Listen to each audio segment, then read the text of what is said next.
অদ্ভুত পৃথিবীর এই পর্বে তোমাদের সবাইকে আন্তরিক শুভেচ্ছা। আজকের বিষয় হাসপাতালে ভর্তি বলিউড বাদশাহ শাহরুখ খান। বলিউড বাদশাহ শাহরুখ খান হঠাৎ অসুস্থতার কারণে হাসপাতালে ভর্তি হয়েছেন।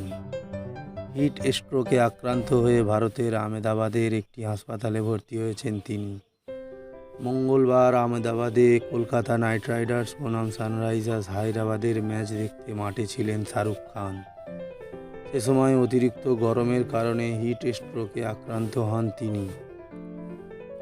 জানা গেছে সারাদিন মাঠেই ছিলেন তিনি। নাইট রাইডার্স জেতার পর মাঠে নেমে উদযাপন করতে দেখা যায় তাকে, কিন্তু হঠাৎই অসুস্থ হয়ে পড়েন অভিনেতা শাহরুখ খান। আহমেদাবাদের কেডি হাসপাতালে নিয়ে যাওয়া হয় তাকে। জানা যাচ্ছে অতিরিক্ত গরমের কারণেই অসুস্থ হয়েছে তিনি। আহমেদাবাদের নরেন্দ্র মোদী স্টেডিয়ামে মুখোমুখি হয়েছিল কেকেআর এবং হায়দ্রাবাদ। আইপিএলের প্রথম কোয়ালিফায়ার ছিল সেটি। এই ম্যাচটি 8 উইকেটে জেতে কেকেআর। মাঠে উপস্থিত ছিলেন শাহরুখ। কেকেআর জেতার পরই শাহরুখকে মাঠে প্রদক্ষিণ করতেও দেখা যায়। ওই সময় শাহরুখের সঙ্গে ছিলেন কন্যা সুহানা ও ছেলে আব্রাহাম।